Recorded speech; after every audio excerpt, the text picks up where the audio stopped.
présidentielle de la Lanterne près de Versailles. Enfin, Riga, capitale européenne de la culture 2014, 150 000 personnes ont formé une longue chaîne de bibliophiles, d'amateurs de livres. Il s'agissait de rappeler les mouvements d'indépendance de 1989.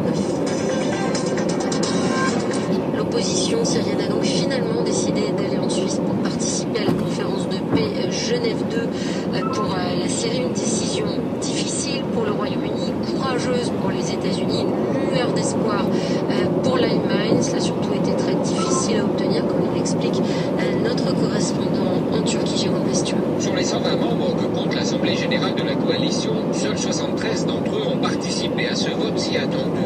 En fait, la coalition a été réunie depuis vendredi matin, mais n'arrivait pas à se mettre d'accord, à mettre d'accord les différentes sensibilités pour simplement participer à ce vote. Il y avait par exemple une trentaine de délégués qui avaient claqué la porte il y a 10 jours et qu'on essayait de ramener en Assemblée générale pour qu'au moins ils participent au vote, que le quorum soit réuni et bien sûr qu'éventuellement ils soutiennent cette motion et la désignation d'une délégation de négociateurs pour Genève. Mais cela n'a pas été possible. Depuis plusieurs jours, les représentants des comités locaux de coordination avaient dit qu'ils ne participeraient pas parce qu'ils sont opposés à cette négociation. Les groupes armés dissidents opposés aux djihadistes étaient également contre le principe de la négociation. 3 sur les 4 principaux ont finalement donné leur aval. Mais il a fallu que l'Assemblée s'entende sur un vote à la majorité simple des délégués présents pour faire passer ce vote d'acceptation. À 58 voix contre 14, c'est donc un accord à minima, mais l'opposition syrienne sauve la face car sa non-participation aurait été un grave fiasco. Jérôme Bastion, Istanbul, RFI. Sur le terrain en Syrie, pour la première fois depuis le début du siège instauré par les forces de Bachar al-Assad il y a 7 mois, une livraison d'aide alimentaire a pu avoir lieu dans le quartier palestinien de Yarmouk. Cela se trouve à Damas. Et puis en Turquie, donc, l'opposition syrienne a été réunie ce samedi. Après la police et la magistrature, les autorités ont poursuivi leur purge suite au scandale de corruption qui entache le gouvernement. 3 très hauts responsables de l'organisme de surveillance bancaire ont été remplacés, ainsi que 5 chefs de la direction de la télécommunication. Des licenciements ont également lieu au sein de la chaîne de la télévision d'État. Confirmation en Égypte, comme c'était annoncé depuis vendredi, le oui l'a emporté au référendum constitutionnel. Le oui qui a rassemblé 98% des voix. La participation était regardée de très près vu que les partisans de Mohamed Morsi avaient appelé au boycott et elle s'établit à 38,6%, plus que lors du référendum organisé par Morsi en 2012. À ce moment-là, c'était à peu près 32% de participation. Les dirigeants actuels de l'Égypte y voient une légitimation de la destitution de Morsi qui a eu lieu en juillet. En Irak, au moins 21 morts dans une série d'attentats à Bagdad.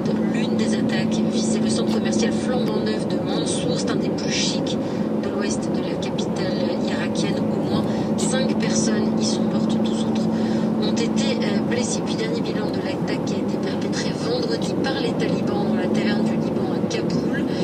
21 personnes en sont mortes, parmi elles 13 étrangers. Cela fait de cette attaque la plus meurtrière pour les étrangers qui sont installés en Afghanistan depuis le renversement du régime taliban en 2011. Le Vatican révèle ce samedi que du temps de Benoît XVI, 400 prêtres accusés d'actes sexuels avaient été relevés de leurs fonctions. C'est sous le pontificat de Benoît XVI qu'avait éclaté l'énorme scandale de pédophilie impliquant des prêtres aux États-Unis et en Irlande. L'Église catholique avait été accusée à ce moment-là d'avoir couvert ses agissements à Blajonetti. L'annonce survient alors que plusieurs responsables du Saint-Siège ont été entendus cette semaine par le Comité du droit des enfants de l'ONU sur sa gestion du scandale que l'actuel pape François a qualifié de honte. Au début des années 2000, des révélations venues des États-Unis et d'Irlande relatent des crimes sexuels commis par des prêtres catholiques sur des milliers d'enfants des années 60 à 80. Le Vatican est accusé par les associations de victimes notamment d'avoir ignoré, voire couvert les agissements de ces prêtres, ce que le Saint-Siège a toujours démenti, disant ne pas pouvoir être tenu pour responsable d'actes commis dans les diocèses. Mais au vu de l'ampleur de l'affaire, Benoît XVI avait demandé pardon aux victimes et décidé de se montrer intransigeant. Aujourd'hui, on apprend que de 2011 à 2012, 400 prêtres ont été défroqués. Leurs actes avaient été signalés dans les rapports de la Congrégation pour la doctrine de la foi, l'institution pontificale qui gère les cas d'agression sexuelle. Mais pour les associations de victimes, notamment américaines, ce n'est pas assez. Le Vatican doit à la fois sanctionner la hiérarchie qui a couvert ces actes, mais aussi les États où les crimes ont été commis, à poursuivre les prêtres en justice. Barack Obama sur la ZDF, sur la chaîne de télévision allemande, donc le président américain a rappelé l'importance du renseignement pour la sécurité américaine et internationale, mais il a assuré qu'il ne laisserait pas des mesures de surveillance entraver la communication basée sur la confiance, allusion très certainement aux révélations selon lesquelles l'agence de sécurité américaine avait écouté les conversations téléphoniques de la chancelière allemande Angela Merkel. Mystère en Inde où la femme d'un des ministres du gouvernement central a été retrouvée morte dans une chambre d'hôtel. Les conditions de son décès restent très floues et l'affaire fait beaucoup parler car Sunanda Pushkar était assez connue et qu'elle soupçonnait ouvertement son mari d'avoir une relation avec une femme pakistanaise. L'affaire avait effrayé la chronique ces derniers jours. Sébastien Farsi.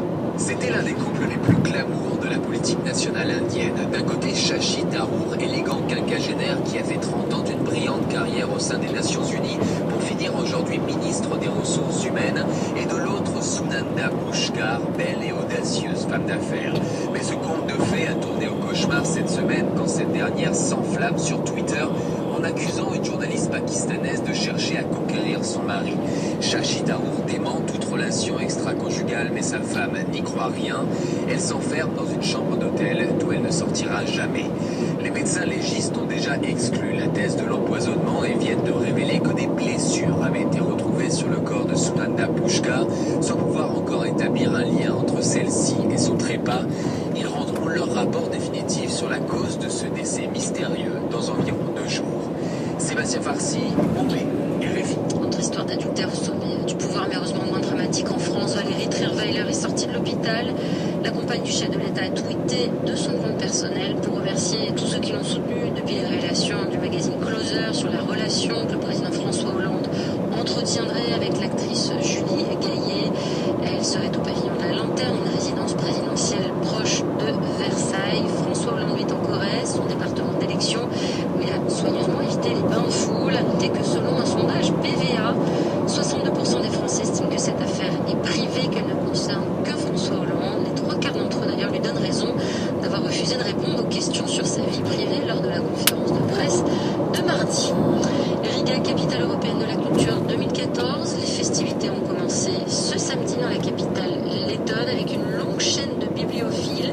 15 000 personnes qui ont bravé le froid pour rappeler la lutte des pays baltes pour obtenir leur indépendance, comme l'explique Anna Muka, responsable de la communication de ce Riga 2014. En 1989, les Baltes se sont levés pour réclamer leur liberté et leur indépendance. Ils ont formé une chaîne humaine de Tallinn jusqu'à Vilnius, une chaîne de 600 km. Notre chaîne aujourd'hui était plus courte, à peine 2 km. On a voulu lancer les festivités avec ce geste symbolique qui consiste à se passer des livres de main en main. Il faisait très beau aujourd'hui, avec un ciel bleu magnifique, très froid aussi, moins 10 degrés. Mais bon, c'est l'Europe du Nord, on est habitué. Et puis pour se réchauffer, les gens dansaient et chantaient. Le nombre de participants dépassait nos prévisions. Je viens tout juste de rentrer dans mon bureau et je vois que sur Twitter, les gens mettent énormément de photos et de messages qui témoignent de cet événement. Vraiment, c'est un jour important, très très heureux pour Riga. Anna Muka, des propos recueillis par Achim Lippold. Riga partage avec Umeå en Suède le titre de capitale européenne de la culture 2014.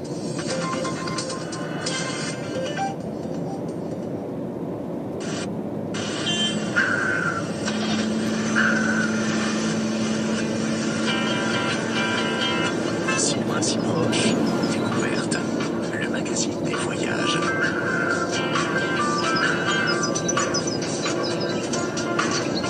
Ludovic Dudon, Olga Samsonov.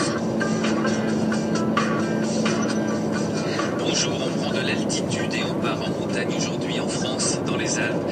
Entre les alpinistes et les randonneurs, la montagne est de plus en plus fréquentée, mais le milieu est rude.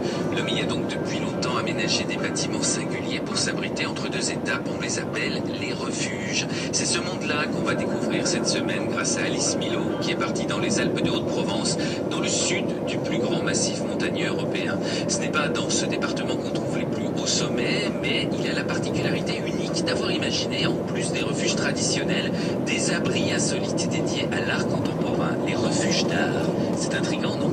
Pour avoir une vision plus globale globale des refuges de montagne.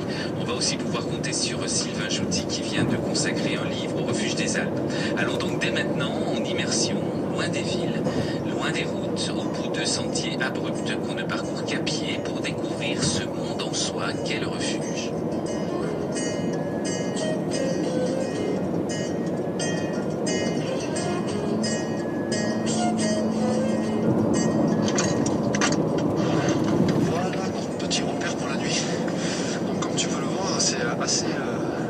assez rustique, une cheminée, et puis on a le sol c'est de la terre battue, tout simplement. Vous avez allumé la lampe frontale, parce qu'il n'y a pas d'électricité. Pas d'électricité, donc le feu, les bougies là sur la cheminée qu'on va allumer, une belle table en bois.